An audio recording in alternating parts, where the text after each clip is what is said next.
Alright, YouTube. Hold up, nah, I'm too tall. My face all cut off. Alright, I got bent down. Alright, YouTube. I'm here today to tell my story about my struggle with alopecia. Damn it loud. I'm here today to tell my story about my struggle with alopecia and why it's a big part of my story and how it helped me in life. How it knocked me back, but it kind of put me in the right direction. Knocked me back, but it also, put me in the right direction. And the things I went through in life and what I hope you could take from it. And if you like it, you like it, please like it. Send it to somebody. Refer it to a friend. But I like to take you back. So let's see.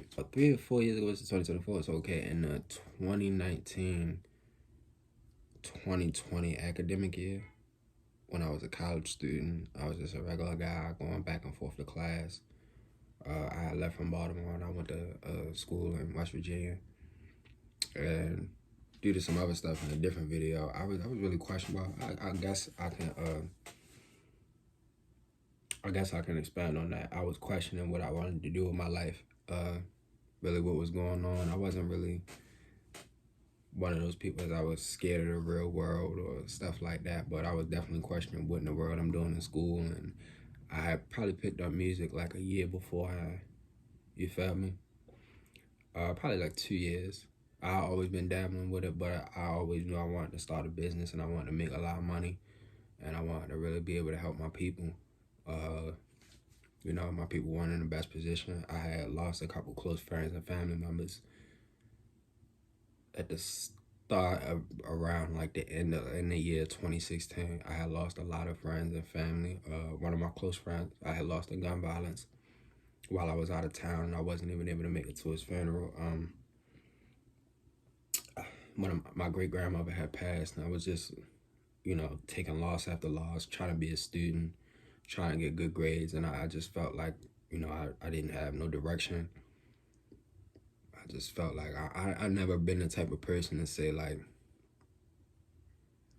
I don't want to say it, so I get like I didn't know what I was doing in life or didn't really like have a direction. Like, you feel what I'm saying? Like, not completely have a direction. I always knew I wanted to do entrepreneurial things in life. I'm just a naturally hardworking person, but I didn't really exactly have any of those. Oh, let me push the camera back just a little bit. Yeah, so I was just going through a lot of personal trials and tribulations, trying to really figure out like what was the best path, and part of that problem was figuring out like what was the best path for me. I really wasn't thinking about what was best for me. I was just thinking about what was best, and hopefully at another day and another light, I could really explain everything, but I only got but so much time. You feel me? But needless to say, I wasn't hopeless. I just didn't know what the hell was going on in my own life. Yeah, I wasn't hopeless, but I just didn't know. I just didn't know what the hell was going on in my own life, really, in a weird kind of way. And unfortunately, all of those events just bottled up stress in me, and all that stress had manifested into what I had to find out one day after a dorm room haircut, what was already going on. Now, one day around that 2020 time in September, yeah, you know how the school year started, 19, 20, so what would that have been? 16, I graduated high school 2016, so this was my junior year of college, so 2019, 2020.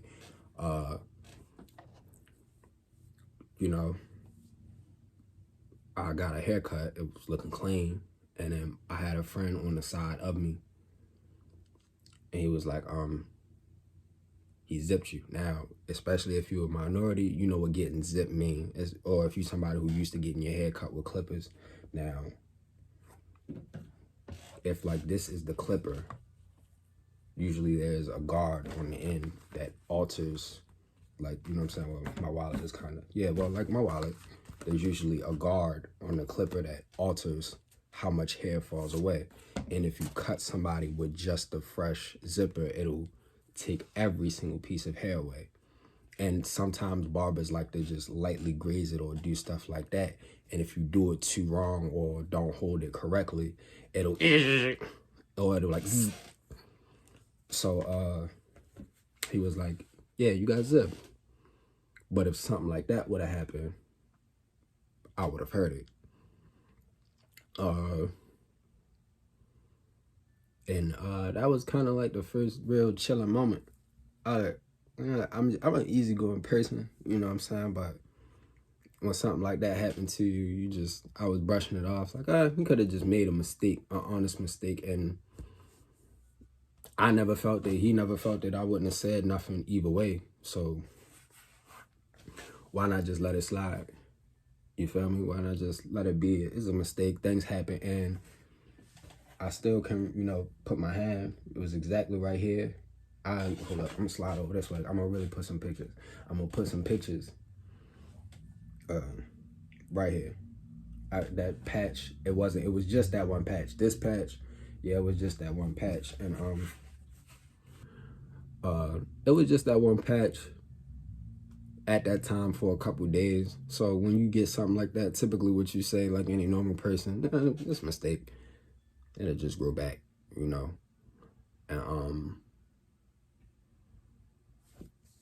it didn't grow back. It didn't at all. It only got worse.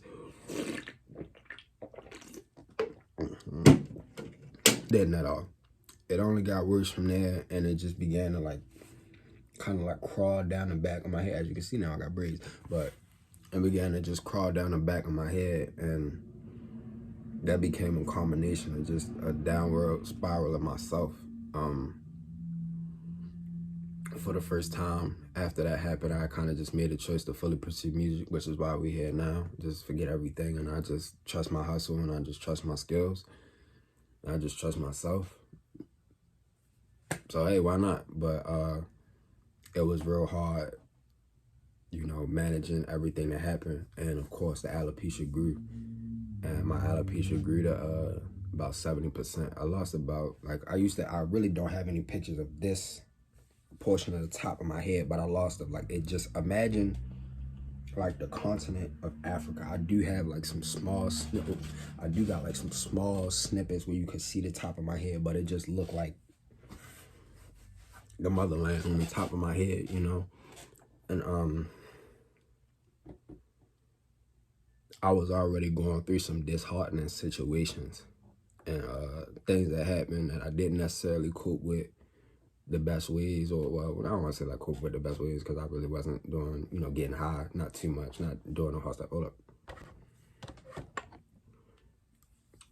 Yeah, I just never stopped to take a moment to just talk to myself and vent and just ask what was going on. At that time, I was just like any young man, just hot, and just thinking I was invincible and this will go away, like everything else go away, or, I just confront it, and it kind of really wasn't the answer, and that led me to ask a lot more deeper questions about myself. But I'm going to give you a brief timeline of how I progressively lost my hair. So the first set of patches that you're going to see, I can't really, but I got to point to them. So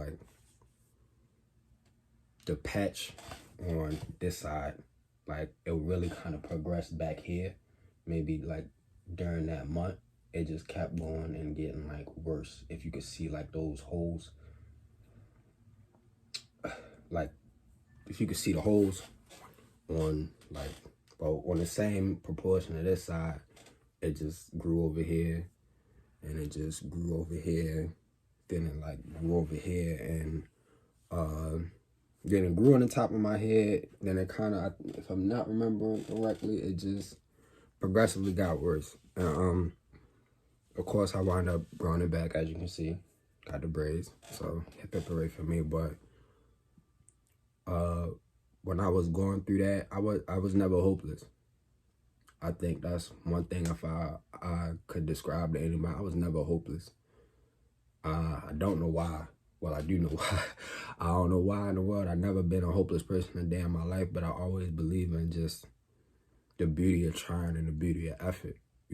I feel like people who try never fail. People who get it all to something, passionate about something. I feel like that's what make the most successful people successful, you know, or just the happiest people happy. They try and they got intent with the effort. And I knew I was always confident in that. And it never failed me in life. And I never expected to fail anybody else, you know. So I was just real confident in that. I just kept putting different products in my hair, you know, in the kitchen whipping, just doing different products. Got 1,000 different remedies to grow my hair back, and I tried every single one and found the right group of things. But I really had to like work with myself. And I could show you a picture like when I first grew it back, or just like the video, just my first haircut. And I remember almost borderline, you know, crying. One second.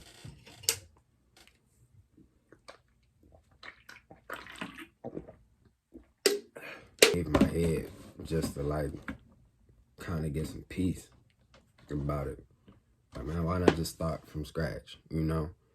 And I just had this blind faith in myself, and this blind faith in that everything would be all right now. And I don't know why. Nobody ever really told me that, but I'm here to tell you that maybe, hopefully, everything will be all right. And as long as you put that recipe together of just passion and effort, everything will be all right, man. You know, it worked out for me, and I hope that's something that people could look at me and see, like, it's still hope for whatever. Like, you should have some hope. Like, I can be a light for some people. You know what I'm saying? Like a form of being a light for some people. Because, you know, especially me being from Baltimore, and a lot of people just tweak and go off the deep end and get to a place that you could never come back from. And I'm walking around, you know, with my sanity, and I got cornrows, you know, from balling to balling. You feel me? From balling to balling, yeah. And that's one thing I'm really, really proud about. Excuse me. And that's one thing I'm really proud about, and something I hope people can take away from my journey and what I've been through in life. You dig? But let me backtrack to shaving my head. I remember shaving my head and just feeling like, what in the world? You know what I'm saying? I remember shaving my head, and it wasn't easy. When I first dropped out of school, it was real weird being like 20 buying Rogaine. I could never, like, it was real weird when you go up to the cash register and she looked like, you getting this for your dad? And it was like, nah, I'm getting this for me, having a do-rag on. Just, I felt a whole lot of, like, shame, too. Like, I felt super embarrassed, shame. In a weird way, I felt afraid. I don't know why. It was the faint idea of what if it don't work, you know what I'm saying? But it was but it was still scary. Thank God, you know, nothing else was going on, you know, inside my body. I didn't have no other type of, you know, diseases in my body, because, you know, it could have segued or could have been a signal for something. And alopecia is a disease where the white blood cells in your body begin to attack the red blood cells in your body. Or it could be the other way around. It could be the red blood cells attacking the white blood cells. But either way, that's some scary sugar honey iced tea. And when you when I guess while my stomach was in a weird state of disruption, anything could have happened, you know. Anything could have happened. And looking back on it, I think we all have to go through something. I'm glad I had that, because it could have been alopecia is real close to having a stomach ulcer, or you could have had anything else happen. And it just, I don't want to say I dodged a bullet, but just thank God that, you know, I had that and not nothing else, you know. And I'm always grateful for that. You know, it could have been worse. It could have been worse. I wasn't doing anything to make it worse for myself, but I didn't even know I was doing anything to get alopecia in the first place. So, you feel me? Just to make it out not unscathed, but just a recoverable scavedness, something that just didn't defeat me, you know. I didn't get defeated by it. I defeated it. I think that's something that's just great and that's just beautiful. And I'm always going to be grateful for God just giving me something that was manageable, clearly. You feel me? And whew, and it's not easy. It's not easy. I never lie to anybody and tell them whatever you're going through is not easy. We all handle situations differently. Like, if your dog die, if your friend die, if something, you know, we all got a different type of emotional capacity. We all feel it at that time. I just wasn't feeling anything. I just didn't care. I was gonna bully my way through life and just, you know, live and just rock out like that. But I definitely learned to feel, even if I don't gotta say it or I don't gotta lash out. I never really did, not until later, but you gotta feel it, you know, you gotta move on. Not just be so quick to move on, but it's okay to not be okay. And that's something I definitely learned during my time. I wanna say November, December, and around that 2021, later going into 2021, I wound up going again. And I'm gonna stop because I'm confusing and I'm skipping parts. I'm gonna go back to just when I started going to the hospital. I was real deficient in vitamin D3, something that black people are just naturally deficient in because sun rays don't soak through our sun, you know. Sun rays don't soak through our skin. The same reason we can't get skin cancer is the same reason we can't absorb vitamin D3. And especially considering the fact that it's not enough nutrients. And I think, if I'm not mistaken, back then they told me like it's not enough nutrients in the water.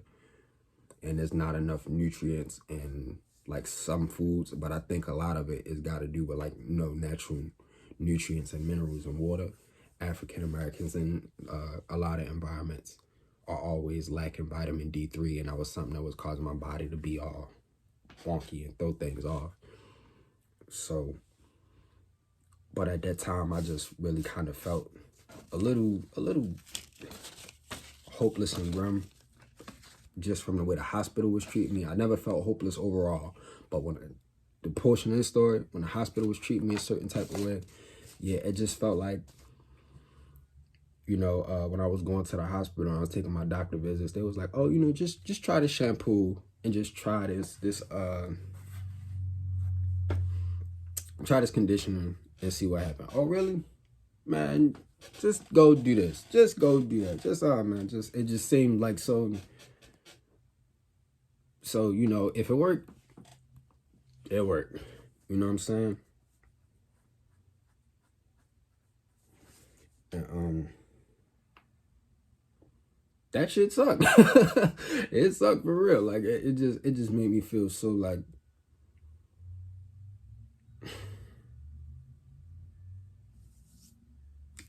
it discouraged me, but it didn't defeat me, you know, and that's the important part. It is very discouraging. It is very disheartening when you're going through stuff like that and you just feel like nobody has that passion or drive. And that's one thing that really even messed with me. Like, when I was doing music, like a lot of people who do music, we start off with 40 people and we're going to be the biggest group in the world, you know what I'm saying? And we're going to be the biggest group in the world. And then you kind of just that only person with it, you know what I'm saying? That only person with that thing, that passion, that push, but you can't let it like hawk on you, you know what I'm saying? You can't let it hawk on you, you can't let it win. You just gotta take that step back, and I had to learn to take them steps back mentally instead of just door, and just banging, and just being this, you know, all around breed of a person, and learn more finesse and like soft things. I ain't really, you know how to do that. I ain't really know how to do that. So, but it was still, it's always gonna be brutal. Just when you're going through something and you kind of sensing like a so-so attitude from somebody. And then I went to a different hospital and it was like, no, you need to get injections in your head. And I'm not talking about a hair transplant. I'm talking about like these needles that's gonna stimulate hair growth, which didn't stimulate hair growth at all. But they hit me like 156 times. I stopped counting. It just felt like they was pouring battery acid on my head, and it hurt so bad. It was just like this weird stinging, tingly pain. And it was jacked up, dude. Or girl, or he, she, them, they, whatever you want to call yourself. It was jacked up, dude. For real. It hurt like for real. But even through all that, I kept pushing, you know. The first defeat happens in the mind. And that, you feel what I'm saying? It happens in the mind. You say you're going to lose, and it's not going to work out. Never say that. Never say that. Ever, ever, ever say that to yourself. It's not over till the fat lady sings. That's a real true statement. You feel me?